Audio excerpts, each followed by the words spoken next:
तर अशा पद्धतीने आपण उंची आणि रुंदीचा बॉक्स तयार केलेला आहे। त्यानंतर 3 नंबरला आपल्याला शोल्डर घ्यायचंय। शोल्डर जे आहे ते आपल्याला वरच्या आडव्या रेषेवरती घ्यायचंय। जॉईंट भागाकडून 5.5 इंच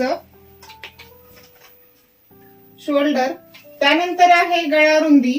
गळा रुंदी आपल्याला याच रेषेवरती घ्यायचंय 2.5 इंच। त्यानंतर आहे 6 नंबरला मुंढा। ज्या ठिकाणी आपण शोल्डर साठी पॉइंट दिलेला आहे तिथून खालच्या साईडने आपल्याला मुंढा उंची घ्यायची आहे। तर इथे आपण मुंढा उंची घेऊया 6 इंच।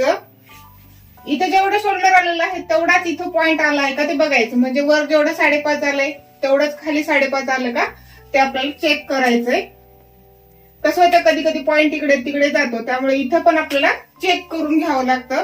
त्यानंतर आपण इथं मुंढा मार्किंग करून घेऊया। मुंढ्यासाठी या बाहेरच्या बाजूने एक छोटासा बॉक्स तयार करायचंय।